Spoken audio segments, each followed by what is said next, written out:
around, guys. Next up, the man who needs no introduction. His name is Sly, John Sly Sylvester.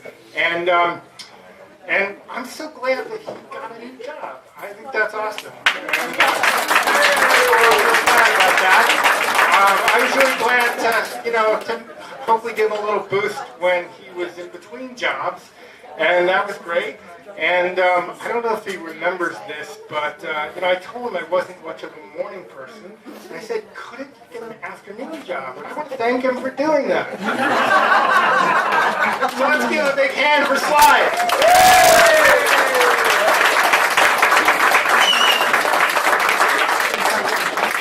Oh, it's been a hell of a ride. I want to thank you. Rock County's always been a big part of my life. I haven't lived here, but it certainly has always been part of my listening audience. It's even more so now. And you lifted me when I was really knocked down, and now I have the voice to give you a voice. And I just say, as people say, solidarity, it becomes kind of a throw-on. We really need solidarity more now than ever. Now, a lot of people think that progressivism just emanates from Milwaukee or Madison. But the truth is, there were some other low points in Wisconsin's history. This election of Joe McCarthy wasn't particularly a good thing. And the old progressive Republicans were falling apart, and the current Republican Party in Wisconsin in the late 40s was becoming more and more conservative. And a new Democratic Party had to be built because Wisconsin was not a Democratic state. And we all know about Gaylord Nelson. And we all know about James Doyle Sr. But I don't think a lot of people know. Some people probably know here in Rock County, but Leon Feingold had a lot to do with the birth of the Democratic Party in Wisconsin. And I want to dedicate what I say tonight to him and Julie and Dave. It's been an honor to be friends with your family.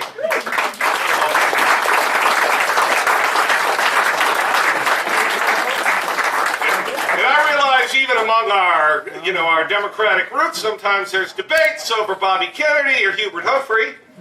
But the truth is, what we're seeing now in Wisconsin isn't an ideology. It isn't conservatism. We've had conservatives in this state before. This is greed dressed up as an ideology. And unfortunately, Scott Walker lost his moorings and is so hungry to make up for his inadequacies, which there are many, that he has decided to sell his soul to people, and their main objective is to destroy the working class in this state. And the other day when the governor said that Act 10 had been good for public workers, he said it. This is as he's floating the idea of stripping collective bargaining rights away from police officers and firefighters. He said that Act 10 had been good for public employees. And not one reporter had the courage to bring up people who make $11 an hour, whose saving grace, whose buffer in life was a pension and health care. And they went through furlough days during the recession. They scrubbed toilets and locker rooms and clean up after college kids and work with very dangerous equipment. We've lost a couple of them because they're no longer safety meetings. People have died because of Act 10, and that isn't hyperbole. And we don't have a press that's reporting the real story. It isn't just about the lost wages. I took calls for an hour. I heard stories of no more going out for dinner, no more swim lessons for the kids, and yes, divorce. People sobbing. This is real. we don't ever give up when it comes to the living standards of our families in this state. And he can be as blind as he wants. But until we speak loud enough for these people that have been descended, some of them might be here. Until we speak loud enough with one voice that workers' rights are human rights. And never again shall we ever go through this, because we need to make collective bargaining the part of our state constitution. And while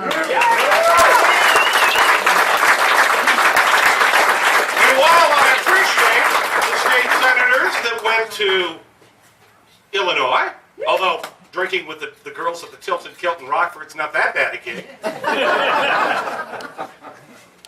I want to tell you, there's incoming fire against workers all the time.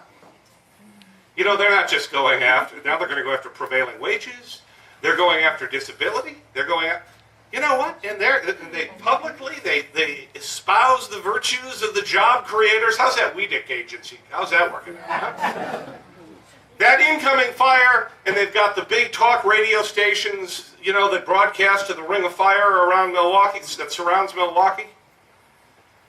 I'm sorry, but the people that we send to Madison have to stand up publicly and use their bully pulpit to stand up for the very people that make Wisconsin's economy strong and provide good services for the people of Wisconsin. Because if we abandon public employees, then we will have given up all the things that we did during that wonderful movement. Now I understand this isn't about big demonstrations right now. It may be again, which is why I suspect Scott Walker's trying to shut the Capitol down. You think when he introduces right to work, if he gets reelected, there might be a crowd? This is what he's up to. They can't stand any dissent. They were shocked. They were shocked that this many people came out. And now they want it to all go away. Well, they go after people's disability. Well, they go after people's workers' comp. You know, there's literally people that walk out of Mendota and Central Colony and Southern Colony who hide from their supervisors. They get tapped on the shoulder, they say, you're working a double, and they have no recourse anymore. And it doesn't matter whether their kids are at home. They don't have any recourse. We have veterans. We have veterans that are in this state that work in the Department of Corrections or some other department that have asked, before they go back to Afghanistan, to spend a little time with their family. No. You see, that's what happens when workers don't have rights. And right now, they don't have enough voices out there that the media didn't think of asking the Marquette dropout whether he'd done any homework. You know, you don't do homework in college, well, but he clearly either didn't care or didn't think about the people that he's harmed. It's real, it's pernicious, and it's growing. And my view on all this is, it's not just enough to elect Democrats. We've got to elect Democrats like Andy Jorgensen who have actually worked for a living. Or Jeff Goldston. They're good voices. But I see too much timidity out there, and this isn't a right-left issue. You know, the other day, Dave Blaska was standing up there with his permit choir. And you know, I remember full well when that guy worked in Tommy Thompson administration. He'd gotten pushed out of the Capitol Times, fallen off a few too many bar stools, and he got pushed out of the Cap Times. Tommy Thompson rescued him. I don't know if he picked him and put it back on the bar stool, but whatever. He rescued him, gave him a nice job in the Department of Revenue, and then in the Department of Children and Family Services, or wherever they sent him. And his unions fought for people to be able to bank their sick days. The political appointees got to benefit from all that. Dave Blaska, when he retired, got to use those sick days to pay for his insurance. So the other days he's up there singing, blabbering about his permit, and how you're all a bunch of filthy, undouched hippies. I said, hey, Dave. I went up there. I said, hey, Dave, how's that public pension? How's that public pension, Dave? Well, we didn't like that. And then I pointed out to the whatever you call those people. I said, this man was the mouthpiece for the Wisconsin version of the IRS. Oh. The next thing you know, the Capitol Police is ushering Sly out of the Capitol. You are going to be arrested for disorderly conduct. It is not disorderly conduct to tell the truth. I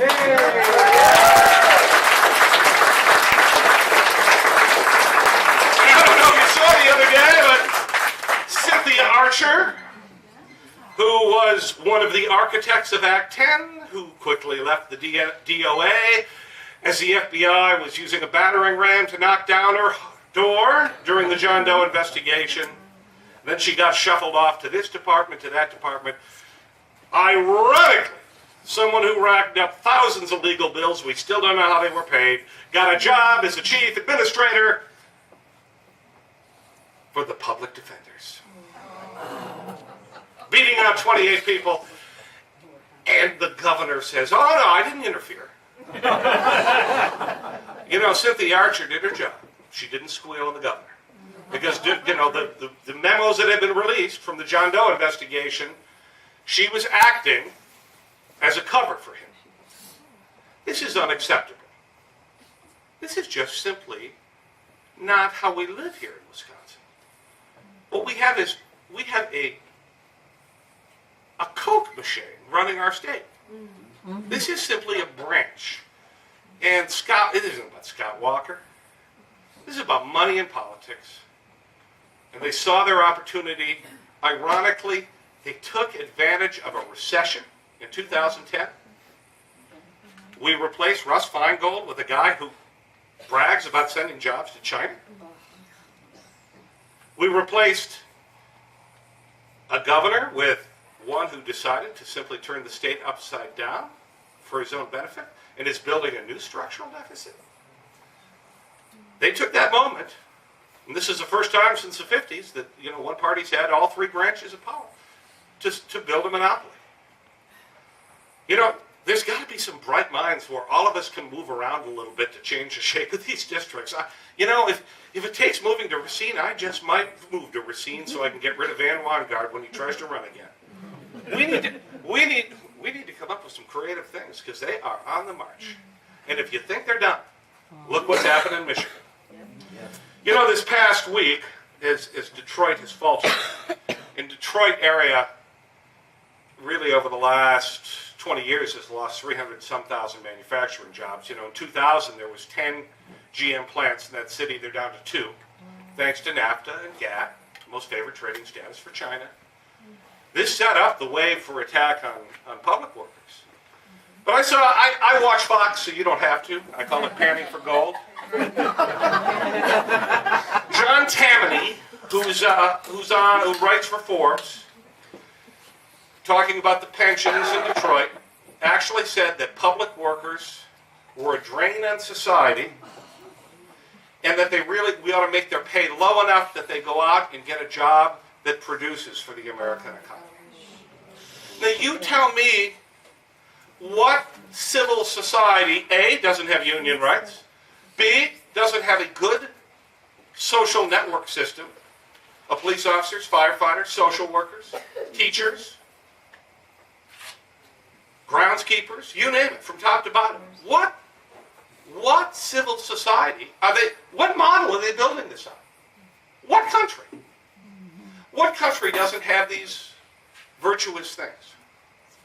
The only time they believe in public employment is when it's their own. As they've proven. Because Scott Walker has added more jobs, more patronage jobs in the state of Wisconsin than any other governor. He replaced civil service jobs with cronies. And he's picked some doozies. I love the guy on Facebook the other day comparing immigrants to Satan. What a piece of work he is. Ironically, the sticker that was for sale comparing, people getting bag limits for immigrants, it was in Germantown. Well, what's our history in Wisconsin? German immigrants that built a labor movement in this state stood up to a governor who tried to make this an official English-speaking state. Think of the things we built in this state with immigrants. So now it's up to us. I know it feels like rock bottom right now. It probably feels a little hopeless. But it's not. We've come from behind before, our ancestors have. And as a son of two public workers, one who's gone, one who's fading, I will not stand by in their honor and let money and greed dressed up as ideology trash the opportunities that I had in this state. And I hope you'll join me and fight for our future.